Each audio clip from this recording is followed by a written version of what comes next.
अस्सलामुअलैकुम दोस्तों, मैं हूं शारिब खान। आज मैं आपको ऐसे इंसान से मिलवाने वाला हूं जो एक हमारे हिंदू भाई हैं, लेकिन इस्लाम धर्म की बेपनाह किताबें पढ़ी हैं और हिस्ट्री के जानकार हैं।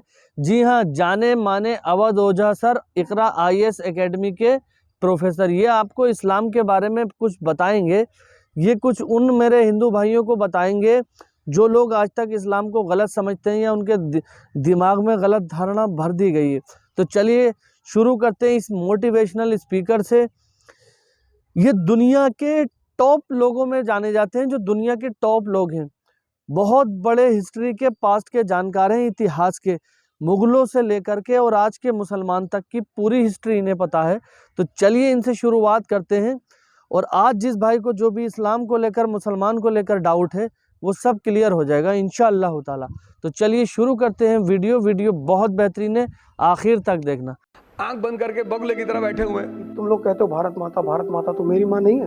मुसलमान ऐसे हैं, मुसलमान वैसे हैं, अपनी औरतों को पर्दे में रखते हैं। ये ब्राह्मण क्षत्रिय वैश्य ये एक दूसरे को देखना नहीं चाहते। कुछ चीजें दिखाई गई हैं जबरदस्ती समाज को। आपने मुगलों की बड़ी तारीफ कर दी। इम्प्लीमेंट डेथ और इस्लाम इन हिंदुस्तान। सुकरात के चेहरे पर उसकी वाइफ ने खौलता हुआ पानी डाल दिया। उसने कहा मेरे बाद मेरी बेटी। जब काकोरी कांड हुआ ना, तो काकोरी कांड की जब प्लानिंग हुई तो उसमें अशफाकुल्ला खान नहीं थे। तो पहली गैंग बनी तो उसमें अशफाकुल्ला खान नहीं थे। तो अशफाकुल्ला खान ने चंद्रशेखर आजाद से कहा कि तुम लोग कहते हो भारत माता तो मेरी माँ नहीं है।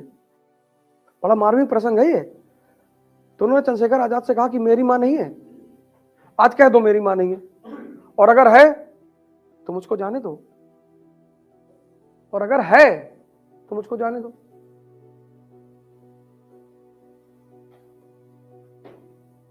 गए ना, फांसी हुई ना। सुकरात के चेहरे पर उसकी वाइफ ने खौलता हुआ पानी डाल दिया। गया, मुंह धुला, दवाई लगाया, आया बाहर, मुस्कुरा रहा था। तो उसके शिष्यों ने कहा कि हम गुरुजी मुस्कुरा रहे हैं। कहा दूसरा वाला साइड बच गया। इसको बोलते हैं नजरिया, कि तुम देखते किधर हो। यही तो पिछले 30 साल में इस देश में क्या हुआ। कुछ चीजें दिखाई गई हैं जबरदस्ती समाज को। ये मुसलमान, ये दलित, ये ब्राह्मण, यही तो मैं कह रहा हूं, है नहीं, दिखाई गई है, दिखाई है नहीं, दिखाई गई है। और इतनी गहराई में दिखाई गई है कि अब व्यक्ति को लगता है कि यही सही है।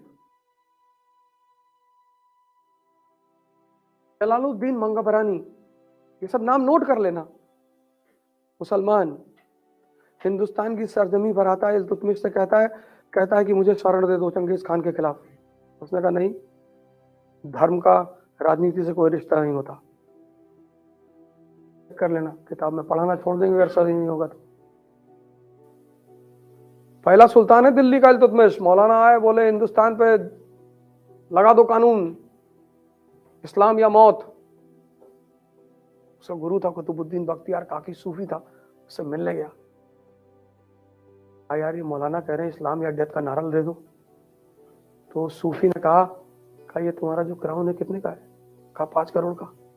कहा मौलाना की टोपी? कहा 2 रुपए की। तो बोला बदतमीज, अपने क्राउन की कीमत के हिसाब से सोचो। वो अलाउद्दीन खिलजी कहता है कि कयामत के दिन मेरे साथ क्या होगा मुझे नहीं पता, मैं वो करता हूं जो मेरी प्रजा के लिए अच्छा है। और कितनी एग्जाम्पल देते तुमको। अब्दुल नबी मौलाना थे, यहीं देवबंद के। अकबर ने पानी में डुबा के मार डाला था। ये सब नाम लिख लो, कर लेना। एक बहुत बड़े मौलाना थे शेख अहमद सरहिंदी, उनको जहांगीर 12 साल जेल में रखा था। 12 साल। पता क्यों? एक बार आए जहांगीर से कहे कि पर जिब्राइल मेरे सपने में आए थे। इस्लाम में जैसे हिंदुइज्म में गणेश जी हैं, ऐसे इस्लाम में जिब्राइल है। तो बोले जिब्राइल मेरे सपने में आए और बोले कि हिंदुस्तान में तुम इस्लाम दारुल इस्लाम बनाओ, इस्लाम हिंदुस्तान को सबको मुसलमान बना दो। तो जहांगीर समझदार आदमी था ही, उसने कहा कि वाह बताओ मौलाना कि इस देश का शहंशाह कौन? बोले सरकार आप। तो बोले अगर जिब्राइल को कुछ कहना है तो हमसे आगे कहें, तुमसे कहने की क्या जरूरत है? चलो चलो मान लिया, तुमसे कह दिया, 1 महीने का टाइम दे रहा हूं, जिब्राइल को बोलो ये बात मेरे सपने में आके कहें। सपना तो सपना, 1 महीना बीत गया, जहांगीर के सपने में कोई आया नहीं। 12 साल शेख अहमद सरिंदी को जेल में रखा। मैं एक जगह क्लास लेने गया, मैं अब हिस्ट्री मुझे पढ़ाना है सर, तो और मुझे यूनिटी इन डाइवर्सिटी पढ़ाना है। उन्होंने मुझसे कहा ओझा साहब आपने मुगलों की बड़ी तारीफ कर दी। मैंने कहा सर मैं थोड़ी करता हूँ, इतिहास करता है सर। बोले नहीं नहीं आपने कुछ ज़्यादा ही कर दी। अरे मैंने कहा किसकी कर दी सर? मुगल मेडिवल इंडिया हमारा, एक कम्युनल दंगा नहीं हुआ सर। एक क्लास में 100 से ज़्यादा लोग बैठे, मुझे एक दंगा बता दो जब मध्य मेडिवल इंडिया में कोई दंगा हुआ ही नहीं सर। इल्तुतमिश,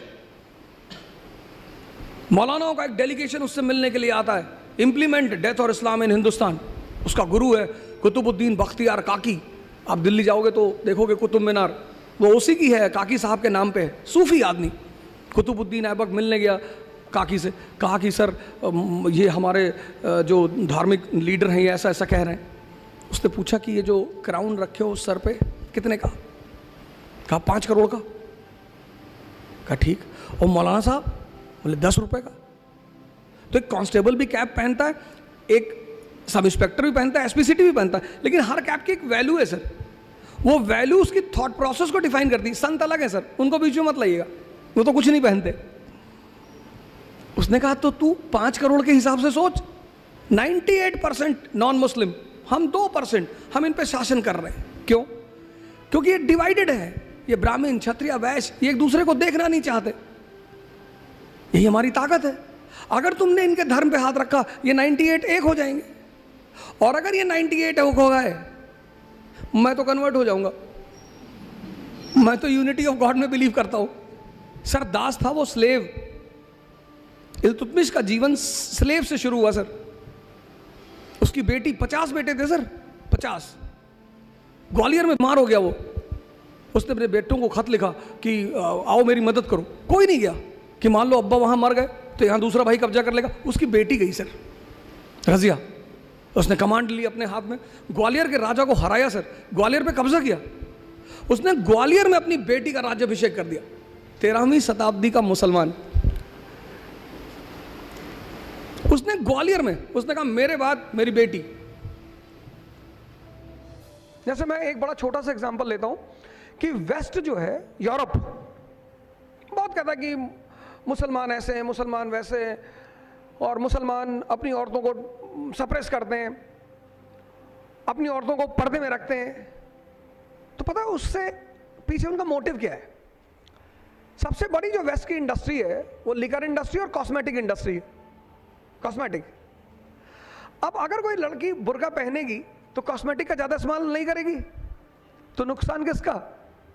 वेस्ट का।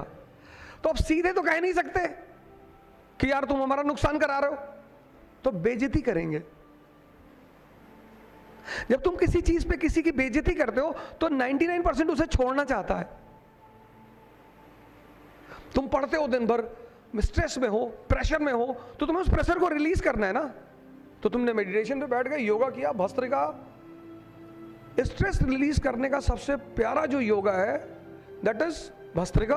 भस्त्रिका 5 मिनट अगर आप भस्त्रिका करते हैं, and yoga is not related to any religion. नमाज जो है that is a combination of meditation and yoga. जितने भी रिलीजन हैं वो सारे मन की ही बात करते हैं। Bhastrika, the movement of breathing. आपने 6 घंटे पढ़ाई की, आपका मन भारी हो गया, तो वेस्ट क्या करेगा? मेडिटेशन की बेइज्जती करेगा कि ये आंख बंद करके बगुले की तरह बैठे हुए हैं। योगा की बेइज्जती करेगा कि अगर योगा करने से चीज़ें ठीक हो जाती तो पूरी दुनिया ठीक ना हो जाए। तो देखा दोस्तों किस तरह से मुस्लिम बादशाहों ने भी अगर किसी दूसरे मुसलमान ने कुछ गलत किया या उनको गलत राय दी तो उसको किस तरह सजा दी। क्या किसी भी बादशाह ने ऐसी कोशिश की कि पूरे भारत को मुसलमान बना दिया जाए और मुस्लिम राष्ट्र घोषित कर दिया जाए? इनसे आप सीखिए। ऐसे ऐसे लोग हमारे देश के अंदर हैं जो इतिहास के बहुत बड़े जानकार हैं।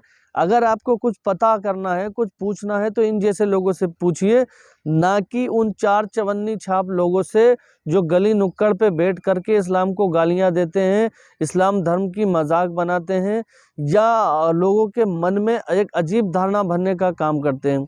दोस्तों IAS की जो कोचिंग बंदा देता है वो आप समझते होंगे, DM, SDM, कलेक्ट्रेट लेवल के जो बंदे तैयार करता है। ठीक है, दुनिया में भारत के अंदर सबसे बड़ी पोस्ट IAS है, ठीक है ना, कलेक्ट्रेट वाली।